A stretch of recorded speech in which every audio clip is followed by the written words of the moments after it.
let's cut our internet. And let me tell you what this all today's videos about consciousness, what that came from. So, on the phone with my dad, and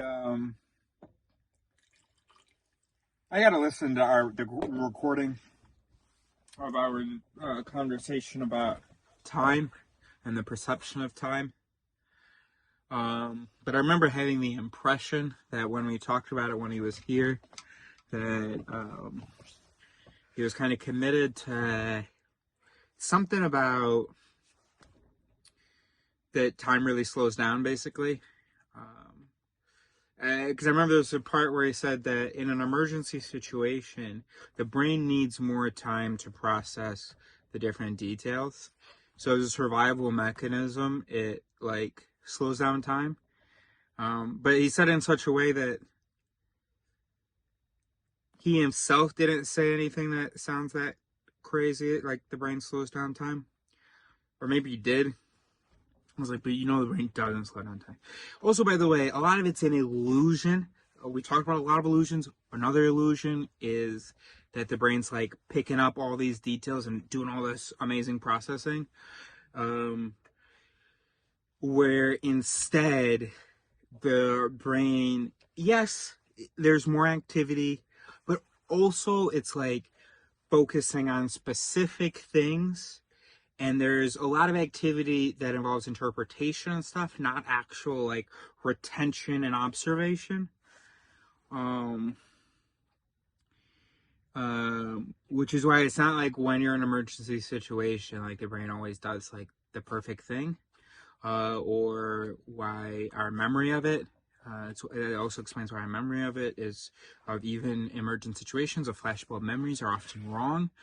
Even though we feel compelled by them and we have these very vivid details, but those details are non-existent actually. They don't match reality. So that is a piece of it that we. And I remember I had this conversation with my dad also about mushrooms. When I was on mushrooms, he kept asking me if I was like picking up more of the reality around me, and whether I could like see in more detail. And I was trying to tell him, like, no, I can't actually see in more detail. But yes, I do have the impression that I can see in more detail, that the image is clearer. But it's really the colors are brighter.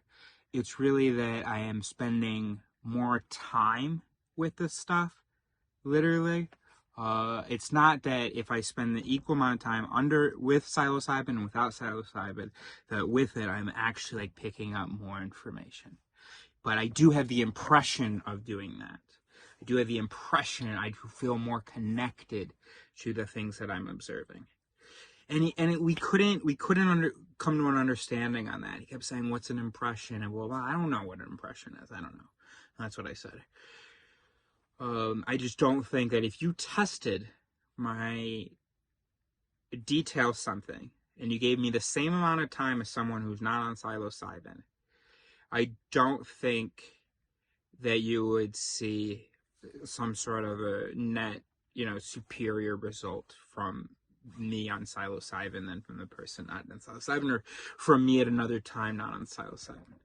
I may engage with different things. I may engage more with the environment than with the subject. Maybe not on psilocybin, you focus more on the subject, especially as a Westerner. And maybe psilocybin, that makes me a little bit more Eastern, where I'm looking more at the context and the environment. Maybe. But then I am missing things about the subject. So, and what's most important is even if I am processing somehow more or in some more detail, I still felt pretty committed to that it's really more of an increase in the sense of doing those things. Okay.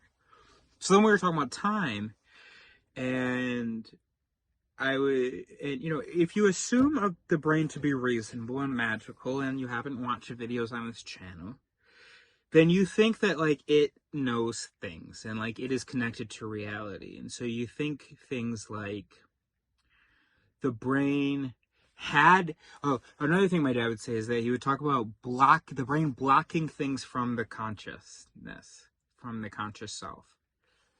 Like the brain has all this information. Like for instance, I'm looking right now, and the brain has the coordinates of all the post-its. Maybe couldn't put numbers, but knows where all the post-its are, how many post-its there are, all the different colors, all the different activity. But it's just not sending all of it to me, quote unquote. And things like change blindness show that it's like not real. That it's mostly we just have a comfort with our surroundings, and mostly we're extrapolating, we're filling in the gaps. Even these post-its that I see in my periphery right now, I'm not sure that I actually see them so much as I know that they're there. That's you know. So when you think of the brain the way my dad seems to think of it, and the way that most people think of it, you're gonna say stuff like that, and you're gonna say stuff like, what was this whole video about? What were we talking about? 6 minutes. What were we talking about?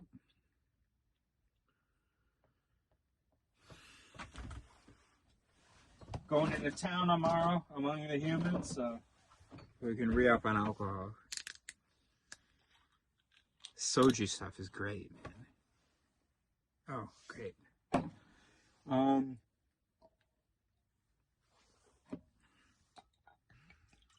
Oh, I was telling you where the conversation came from. Right.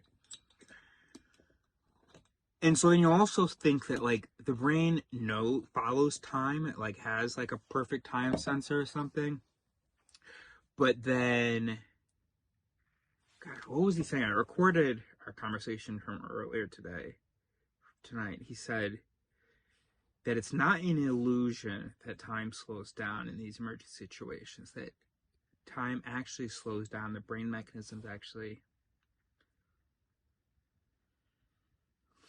But it is an illusion, as I said to him in the video. That's what an illusion is.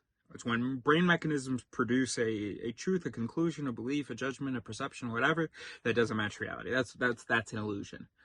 That's an illusion happening.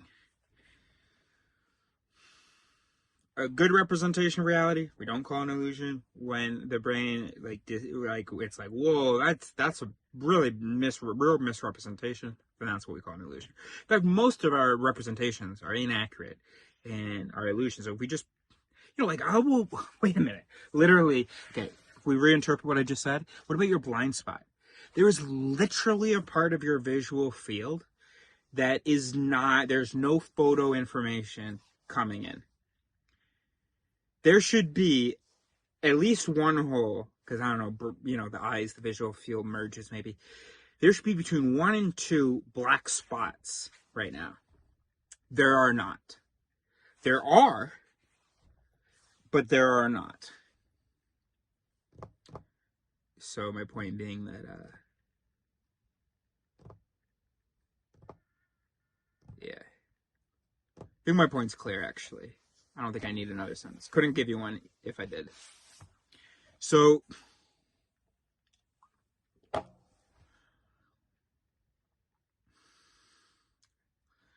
other things that he'll say, he'll talk about, like, he'll have some understanding of the mind. He'll understand some mechanism, some piece of the mind, and he'll say, oh, so then I can consciously blank. And that to me is a meaningless thing to say. And that's how the conversation started. That's the whole point.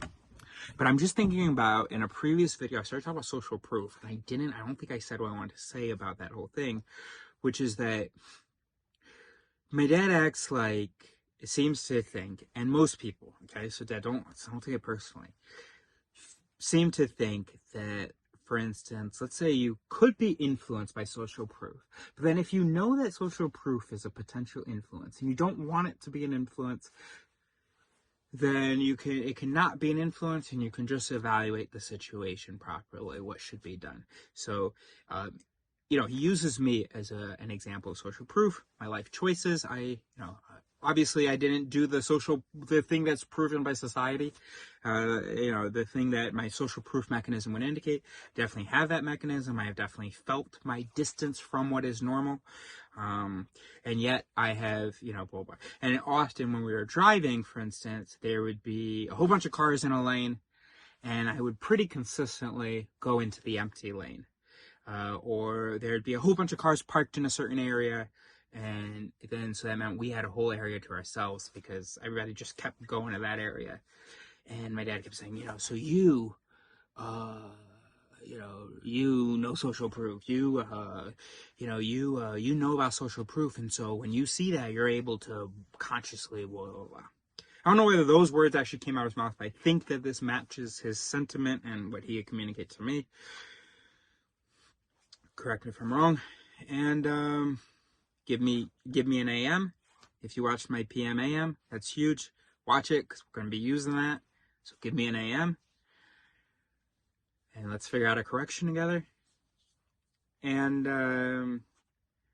it tastes so good, and you don't taste the alcohol, but it's not without alcohol. I don't know what the percentage is. I tried to look earlier. 12%? That explains it, because we're on I think we had a little bit of this one yesterday. So, but by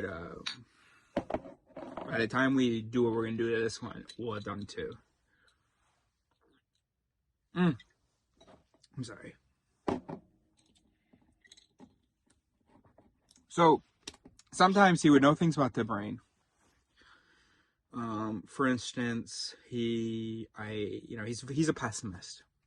At the beginning of the trip, he was like, no, I'm a realist. Oh my gosh, you fool. You naive.